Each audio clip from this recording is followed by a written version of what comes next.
In 1882, a man put a shovel in the ground in Barcelona and began building a church.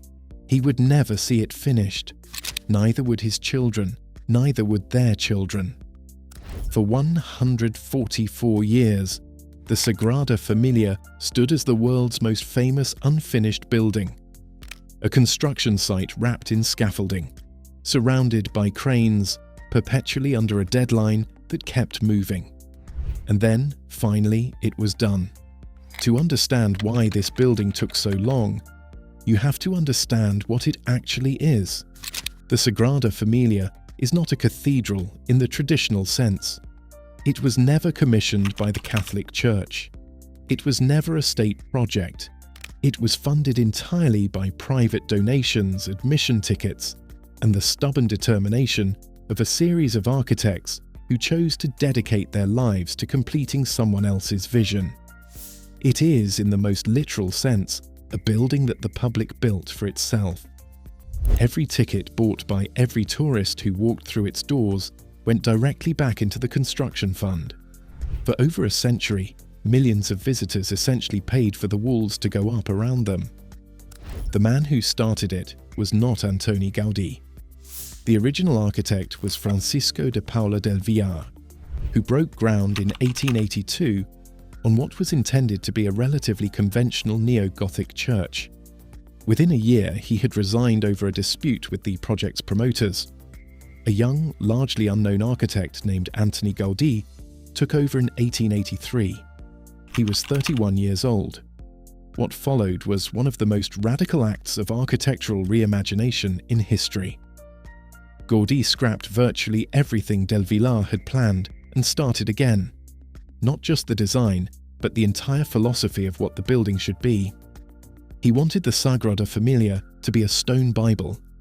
Every surface, every tower, every facade would tell a story from Christian scripture.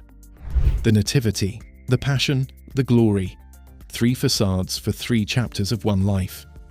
The 18 towers would represent the 12 apostles, the 4 evangelists, the Virgin Mary, and Jesus Christ himself, with the central tower of Christ rising to 172.5 meters, carefully kept 1 meter shorter than the highest point in Barcelona's Montjuïc Hill, because Gaudí believed no man-made structure should surpass God's creation.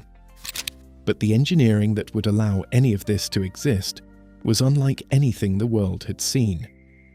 Gaudí rejected the flying buttresses of traditional Gothic architecture, those exterior supports that essentially hold Gothic cathedrals up from the outside. He found them inelegant. He described them as crutches.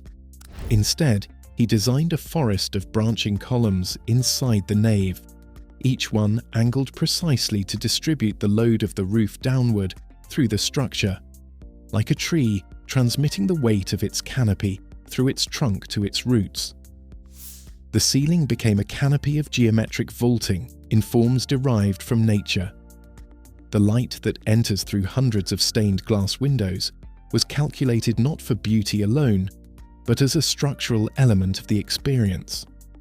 Standing inside the Sagrada Família at the right time of day is one of the few experiences in architecture that genuinely cannot be described to someone who hasn't had it. Gaudí worked on the building for 43 years. In his final years, he essentially abandoned all other work and lived on the construction site, sleeping in his workshop among his models and drawings. On the 7th of June 1926, he was struck by a tram while crossing a road near the site. He died 3 days later, aged 73. Because he was simply dressed and carrying little money, he was initially mistaken for a beggar and taken to a public hospital rather than a private clinic. When he was finally identified, the whole of Barcelona turned out for his funeral procession. He was buried in the crypt of the Sagrada Família, the building that had consumed his life. At the time of his death, less than a quarter of the building was complete. What followed was a century-long act of collective will to finish what he started. In 1936, at the outbreak of the Spanish Civil War, anarchists burned the workshop on the construction site and destroyed most of Gaudí's original models plans and calculations. The architects who came after him spent years reconstructing what had been lost, piecing together plaster models from shattered fragments, interpreting photographs, studying the geometry of what had already been built to reverse engineer what was intended. It was forensic architecture, construction as archaeology. Building resumed in 1952. The pace was slow, funding was constant but limited, and each new section raised fresh controversy. Was it right to continue a project when so much of its founding vision had been lost? Was any continuation authentic or simply interpretation? Critics argued that the new sections lacked the organic genius of Gaudí's own work. Supporters argued that any building extended over 144 years by multiple architects is inevitably a collaborative artwork, and that a finished Sagrada Família was worth more than a permanently unfinished one. The debate never fully resolved. Construction continued regardless. What changed everything was technology. By the 1980s and 1990s, computer modeling allowed architects to do in hours what Gaudí had done over years with physical string models and mirrors.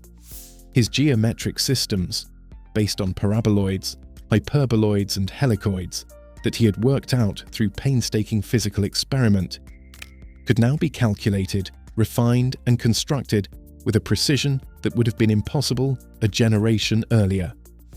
The pace of construction accelerated dramatically. The nave was completed and the building was consecrated by Pope Benedict XVI in 2010. Tower after tower was finished and capped. The central tower of Jesus Christ, topped with a shimmering star of 12 points, was completed in 2021. And in 2026, the final towers were finished, the last stonework was placed, and the building that began in 1882 was declared complete. What does complete mean for a building like the Sagrada Família? It means all 18 towers are standing. It means all 3 facades are finished. It means the interior is fully functional as a place of worship and as one of the greatest architectural experiences on the planet. It does not mean it is entirely without ongoing work. There will always be maintenance, refinement, detail. But the vision, the full, impossible vision that Gaudí left behind in fragments and models, and the evidence of the walls themselves, is now a physical reality in the middle of Barcelona. More than 4.5 million people visit the Sagrada Família every year, making it the most visited monument in Spain and one of the most visited buildings in the world. It has been under construction for the entire lifetime of everyone alive today, and the entire lifetime of their parents and most of their grandparents. It outlasted the Spanish monarchy, the Spanish Republic, the Spanish Civil War, the Franco dictatorship, the restoration of democracy, and the rise of the digital age. It was built by hand, by horse and cart, by steam crane, by computer-guided cutting machines. It was funded by a century and a half of ticket sales and donations. It was designed by a man who died before electricity came to most of Barcelona. And it is, by any measure, one of the most extraordinary things human beings have ever built. Not because of its scale, though the scale is extraordinary. Not because of its cost, though the cost was enormous. But because of its duration. Because generation after generation of architects, craftspeople, engineers, and donors chose to continue. Because a city decided that a church which had never been finished was worth finishing. And because in 2026, after 144 years, they proved that even the most impossibly long bets can eventually come in.